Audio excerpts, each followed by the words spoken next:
반드시 응답받는 이 시간 되기를 소망하고 축복합니다.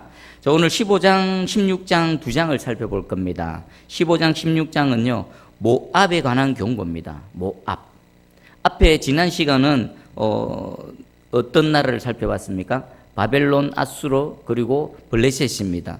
자, 바벨론 그리고 아수르, 블레셋은 모압에 비해서 보면은 이스라엘에게 있어서 아주 치명적이고 또 아주 강력하고 도저히 어찌하지 못하는 그런 존재입니다.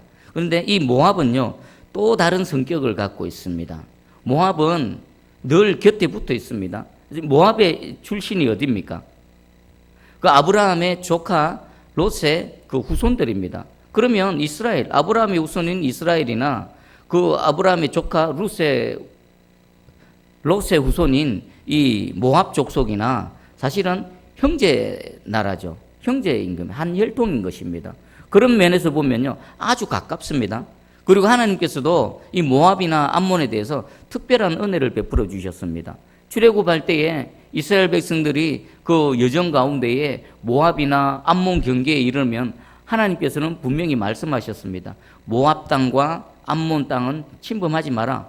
그들에게 내가 그들의 경계를 허락하였다. 그들의 경계를 침범하면 안 된다. 하나님께서는 이 모압과 암몬 족속에 대해서 은혜를 베풀어 주시고 또 그 아브라함의 혈통으로서의 그 나라와 민족으로서 하나님이 또 보호하심이 있었습니다. 그럼에도 불구하고 이 모압 족속은요, 이스라엘 역사 내내 보면 이스라엘을 괴롭혔습니다. 사실 자신들이 특별히 힘이 있어서 먼저 이스라엘을 공격하거나 뭐 이런 적은 참 드뭅니다. 그런데 어떨 때 이스라엘을 괴롭히는가? 이스라엘이 대적들에 의해서, 예를 들면 지난 시간에 살펴봤던 뭐 바벨론, 아수르, 블레셋에 의해서 이렇게 힘이 약할 때 전쟁이 지고 패하게 되고 또 힘이 없을 때 이 모압은 그 틈을 이용해서 이스라엘 백성들을 비웃고 조롱할 뿐만 아니라 또 그들을 뒤에서 치는 이런 약간 야비한 짓을 계속 해왔었습니다. 그래서 하나님께서는 이 모압 족속에 대해서 아주 감정이 안 좋으십니다. 자, 그리고 그 외에도 보면요, 출애굽 때 또 이스라엘이 여정을 갈 때 모압 왕 발락은 어땠습니까? 거짓 선지자 발람을 이용해서 이스라엘 백성들을 저주하려고 했습니다. 사실 이스라엘 백성들은 모압 땅에 관심도 없습니다. 하나님께서 아예 선을 그어 넣었기 때문에 모압 땅은 그 경계를 들었을 그런 계획도 없었습니다. 그럼에도 불구하고 이 모압 왕 발락은 미리 겁을 먹고 이스라엘을 저주하려고 했지만 하나님께서는 그 발람의 입을 틀으셔서 오히려 축복하게 만드셨습니다. 그리고 그것도 모자라서 어떻게 했습니까? 민수기 25장에 보면요, 그 모압 여인들과 음행하게 만들고 또 우상숭배에 빠지게 만들어서 하나님의 그 진노 가운데 재앙을 당하게 했던 그런 장본인이 바로 모압입니다. 그리고 하나님께서는 이런 모압에 대해서 하나님이 명령하셨습니다. 신명기 23장 3절에 암몬 사람과 모압 사람은 여호와의 총회에 들어오지 못하리니 10대뿐 아니라 영원히 여호와의 총회에 들어오지 못하리라. 이유를 신명기 23장 4절에서 하나님께서 분명히 말씀하십니다. 그들은 너희가 애굽에서 나올 때에 떡과 물로 너희를 길에서 영접하지 아니하고 메소포타미아의 부돌 사람 부올의 아들 발람에게 뇌물을 주어 너희를 저주하게 하려 하였으나, 하나님은 왜 이 모압과 암몬 족속에 대해서 여호와의 총회에 받아들이지 마라, 아예 10대뿐만 아니라 영원히 못 들어오게 하라 하셨습니까? 이스라엘이 그 출애굽 이후의 광야길 그 힘든 여정을 걸어갈 때에 이 모압과 암몬은 같은 혈통이지 않습니까? 혈육이지 않습니까? 그러면 당연히 이스라엘이 요청하기도 전에 같은 혈육으로서 그들에게 떡을 제공하고 물을 제공하고 그들의 편의를 봐줘야 됨에도 불구하고 오히려 그들은요, 영접하지 아니하였을 뿐만 아니라 그걸 발람을 이용해서 그 이스라엘을 저주하려고 했던 이 모압에 대해서, 암몬에 대해서 하나님은 저주를 내버리십니다. 자, 그러면 오늘 이런 모압에 대한 하나님의 경고를 이사야 선지자를 통해서 한번 보겠습니다. 1절에 보니까 우리 1절을 한번 읽어볼까요? 1절 한번 읽어봅니다. 시작. 모압에 관한 경고라. 하룻밤에 모압 알이 망하여 황폐할 것이며 하룻밤에 모압 기르가 망하여 황폐할 것이라. 아멘. 모압에 대한 경고인데 특징이 뭡니까? 하룻밤에 망하고 황폐하게 될 것이라는 겁니다. 여기 모압 알은요, 그 라빠의 다른 말입니다. 모압의 수도가 라빠지요. 라빠의 다른 말이 이 알입니다. 그리고 기르 역시나 군사적으로 요새와 같은 역할을 했던 아주 큰 성읍입니다. 그런데 그런 알과 기르가 하룻밤 만에 망하고 황폐할 거다. 하룻밤의 뜻은 뭘까요? 졸지에 망하게 되겠네. 갑자기 전혀 뜻하지 않게 갑자기 졸지에 이 모압이 망하게 될 것이다 라는 겁니다. 황폐하게 될 것이다 라고 말씀하십니다. 뭐 어느 정도로 황폐하게 되는가? 이 15장 16장의 전체 내용은요, 이 모압이 대적들에 의해서 패하게 되고, 그리고 비난하게 되고, 또 약탈당하게 되고, 쫓겨가고 뭐 이런 내용들이 쭉 나옵니다. 제가 한번 소개해 드릴게요. 3절 4절에 읽어 드립니다. 그리에서는 굵은 배로 몸을 동였으며 지붕과 넓은 곳에서는 각기 애통하여 심히 울며 헤스본과 에르알레는 부르짖으며 그들의 소리는 야하스까지 들리니 그러므로 모압의 군사들이 크게 부르짖으며 그들의 혼이 속에서 뜨는도다. 대적들에 의해서 패하게 되어집니다. 그래서 심히 애통하고 울고 또 그들의 군사들은 크게 부르짖고 또 7절에 보니까 그러므로 그들이 얻은 재물과 쌓았던 것을 가지고 버드나무 시내를 건너리라. 그들이 모아 쌓았던 모든 재물을 가지고 버드나무 시내를 건넌다는 것은 어떤 의미입니까? 짐 싸서 도망가는 겁니다.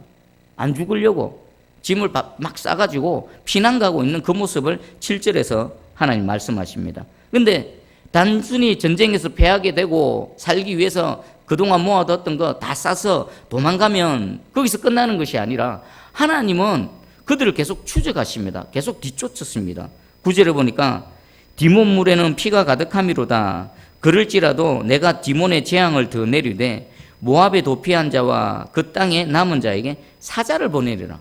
전쟁에 의해서 패해서 죽어져 갑니다. 그 전쟁을 피해서 또 짐을 싸고 도망가는 사람들에게 하나님이 무엇을 보냅니까? 사자를 보낸답니다. 라이언, 사자. 맹수를 보내셔서 그 도망하고 피난하는 자들을 끝까지 뒤쫓아서 하나님께서 심판하실 것이라는 겁니다. 그러면 이날이 되면요, 모압은 그냥 순식간에 사라져버리는 겁니다. 자, 그러면 하나님께서 오늘 이 이사야 15장 16장을 통해서 모압이 왜 이런 심판을 당하게 되어지는지 분명하게 이유를 설명하십니다. 우리 16장 3절하고 4절을 한번 읽어보겠습니다. 16장 3절 4절 시작. 너는 방도를 베풀며 공의로 판결하며 대낮에 밤같이 그늘을 지으며 쫓겨난 자들을 숨기며 도망한 자들을 발각되지 하지 말며 나의 쫓겨난 자들이 너와 함께 있게 하되 너 모압은 멸절하는 자 앞에서 그들에게 피할 곳이 되라. 대저 토색하는 자가 망하였고 멸절하는 자가 그쳤고 압제하는 자가 이 땅에서 멸절하였으며. 아멘. 자, 이거 무슨 말일까요? 너는 방도를 베풀며 공의로 판결해라. 이것은요, 이스라엘이 너희 형제 민족인 이스라엘 민족이 그들이 비록 범죄해가지고 하나님의 징계 가운데 전쟁에서 패해서 도망갈 때에 네가 모압인 너가 해야 될 일은 그들을 어떻게 구원할까? 그들을 어떻게 도와줄까? 머리를 짜내서 방도를 베풀고 그리고 그것을 실행에 옮겨야 된다. 그리고 대낮에 밤같이 그늘을 지으며 쫓겨난 자들을 숨기며 그들이 전쟁에 패해서 막 살기 위해서 도망올 때에 너희는 방도를 다 짜서 그들을 어찌하든지 숨겨주고 발각되지 않도록 그들에게 호의를 베풀어야 된다라는 겁니다. 그리고 나의 쫓겨난 자들이 너와 함께 있게 하되, 나의 쫓겨난 자들은 누구겠습니까? 이스라엘 백성들입니다. 전쟁에 패해서 쫓겨난 자들, 하나님께 범죄해서 하나님의 진노의 막대기 가운데 지금 두드려 맞고 도망가고 있는 그런 이스라엘 백성들에 향해서 너와 함께 있게 하되 너 모압은 멸절하는 자 앞에서 그들의 피할 곳이 되라. 그들을 품어주고 마치 그 사냥꾼을 피해서 도망치는 사슴이 어떻게 합니까? 품으로 숨어 들어오면 그 사슴을 내쫓고 사냥꾼에게 알리는 것이 아니라 그 사슴의 생명을 지키고 보호하기 위해서 숨겨주고 그를 감추어주고 들키지 않도록 최대한 모든 방편, 모든 계획을 짜내어서 실행해라. 그런데 모압은 어떻게 했습니까? 지금 하나님 말씀하시는 3절, 4절을 바꿨습니다. 쫓겨난 자를 숨기기보다는 오히려 그것을 막 드러냈습니다. 와, 여기 숨었습니다. 바벨론이 추격해 오면, 아수르가 추격해 오면, 블레셋이 추격해 오면 자신의 형제 나라, 형제 민족임에도 불구하고 그들을 감추어주고 도와주는 것이 아니라 오히려 숨어있는 사람에게 가가지고 손가락질합니다. 여기 숨었습니다. 여기 숨었습니다. 그리고 비웃고 조롱하고 학대하고, 그리고 그들의 약해진 틈을 타서 오히려 배후에서 그 형제 국가인 이스라엘을 약탈했던 이런 이유입니다. 그러면 하나님의 이 모압에 대한 감정은 어떻습니까? 내 자식이 비록 나한테 잘못을 해서 범죄함으로 지금 진노 가운데 두드려 맞고 있긴 하지만 그 두드려 맞고 있는 내 자식을 오히려 더 넘어진 자에게 침을 뱉고 또 비틀거리는 자를 걸림돌을 넣어서 넘어뜨리는 이 모압에 대한 부모로서의 하나님의 마음인 것입니다. 내 자식을 힘들게 하고 괴롭히고 비열하게 비겁하게 뒤에서 해코지하는 그런 원수에 대해서 하나님께서 복수하시는 것이 바로 이 15장 16장의 말씀인 것입니다. 자, 그러면 이 모압은 특징이 어떻습니까? 모압은 같은 형제입니다. 같은 혈육입니다. 이것은요, 가까이 있는 자입니다. 늘 가까이 있는 자. 개인에게, 또 우리 공동체에, 또 나라와 민족에 이 모압과 같은 존재가 분명히 있을 것입니다. 한번 떠올려 보십시오. 가까이 있는 자. 그리고 충분히 나를 도울 수 있는 그런 위치에 있음에도 불구하고 오히려 나를 어찌하든지 적대하고, 우리 나라를 적대하고 교회를 적대시하고 어찌하든지 못살게 굴려고 하는 그런 어떤 존재. 시편 42편 3절입니다. 다윗이 이렇게 단식을 합니다. 사람들이 종일 내게 하는 말이 내 하나님이 어디 있느냐 하오니 내 눈물이 주야로 내 음식이 되었도다. 시편 42편 10절입니다. 내 뼈를 찌르는 칼이 내 대적이 나를 비방하여 늘 내게 말하기를 네 하나님이 어디 있느냐 하도다. 아마 모압이 이런 말을 하지 않았을까요? 이스라엘 백성들이 대적들에 피해서 도망다니고 그럴 때에 그들을 막 오히려 들춰내고 알리고 하면서 손가락질하고 비웃으며 조롱하면서 이런 말을 했겠죠. 야, 너희가 그토록 자랑하고 너희가 섬기는 그 하나님이 어디 있느냐? 너희 하나님이 있으면 너희가 이렇게 피해서 도망다니는 신세가 되어졌겠느냐? 얼마나 비웃었겠습니까? 다윗도 그런 일은 내 하나님이 어디 있느냐라고 비웃고 조롱했던 대부분의 사람들이 누굽니까? 같이 자라왔던 가까이 있는 사람들, 그런 사람들 중에 이런 말을 했었습니다. 이 말을 듣고 다윗은 하나님을 향해서 탄식을 했지요. 모압, 가까이 있는 자, 나를 잘 아는 자, 그럼에도 불구하고 나에 대해서 악한 감정을 갖고 있으면서 항상 적대적이고 또 나에게 악영향을 끼치는 그런 존재, 그런 존재가 바로 모압입니다. 이들에 대해서요, 하나님께서는 반드시 심판하신다고 하십니다. 어떻게 심판하십니까? 하룻밤 만에 갑작스럽게 뜻하지도 않게 갑자기 망하고 황폐하게 되어질 것이라는 것입니다. 그리고 그들이 전쟁에 피해서 도망갈 때에 하나님은요, 그냥 내버려 두는 것이 아니라 도망가네 하는 것이 아니라 사자를 붙여서 끝까지 죽여가셔서 그 원수를 갚아 주신다라고 하나님 말씀하십니다. 오늘 반드시 이 말씀대로 우리 개인의 모압, 우리 또 영적인 모압, 우리 또 교회 공동체의 모압, 그리고 이 나라와 민족에 대한 모압에 대해서 하나님께서 오늘 말씀대로 갚아 주실 줄 믿습니다. 어느 정도까지 갚아 주시는가? 시편 23편 5절입니다. 주께서 내 원수의 목전에서 내게 상을 차려주시고 기름을 내 머리에 부으셨으니 내 잔이 넘치나이다. 다윗이 지금 고백하는 겁니다. 주께서 어떻게 하신다고요? 내 원수의 목전, 네 하나님이 어디 있느냐? 비웃고 조롱하고 내가 넘어졌을 때, 내가 힘들 때 오히려 그것을 이용해서 나를 공격하는 그 어떤 원수들, 그 목전에서 상을 차려줍니다. 여러분 한번 생각해 보십시오. 하나님이 나 줄이고 영적으로 갈급한 나를 붙드시고 은혜 베풀어 주셔서 상을 차려주시는데 어디에서 상을 차려주신다고요? 원수들이 두 눈을 부릅뜨고 보고 있는 원수들의 목전에 하나님께서 상을 떡하니 차려주신다는 겁니다. 무엇을 의미합니까? 네 하나님이 어디 있느냐라고 비웃는 그들에게 다윗의 하나님이 여기 있다라는 것을 하나님께서 확실히 보여주시기 위해서 그 조롱하는 원수의 목전에서 상을 차려주신다는 것입니다. 이 말씀은 다윗에게만 적용되어지는 게 아닙니다. 이 말씀을 아멘으로 받는 저와 여러분, 우리 또 한국교회 모든 성도들에게 동일하게 적용되어지는 줄 믿습니다. 여러분 이 말씀 붙드십시오. 모압, 암몬 이런 존재들 분명히 있을 것입니다. 그 원수들 앞에 예수 믿는 나, 하나님을 섬기는 나를 비웃고 조롱하는 그들 앞에, 그들을 보는 앞에서 상을 차려주셔서 내 믿는 믿음이 옳음을, 하나님이 진정 살아 계심을, 하나님께서 원수 갚으심을 분명히 나타내 보여주실 줄 믿습니다. 여러분 어저께 우리 10월 3일 전국민 운동이 있었죠. 문재인 대통령 하야, 그리고 조국 감옥에 보내자. 그들이 바로 모압입니다. 가까이 있으면서 교회를 말살하려고 하는 그런 자들. 지금 그 조 씨는 예전부터 그런 말을 했다고 합니다. 내가 힘이 있으면, 내가 장관이 되면 교회부터 손봐줘야 되겠다. 교회 손보겠다. 그게 뭡니까? 마음속에 있는, 계획하고 있는 게 있다라는 것입니다. 교회를 말살하려는, 교회를 다른 말로 하면 박멸하려는 그런 계획이 있다라는 것입니다. 그런데 그것을 지금도 진행하려고 합니다.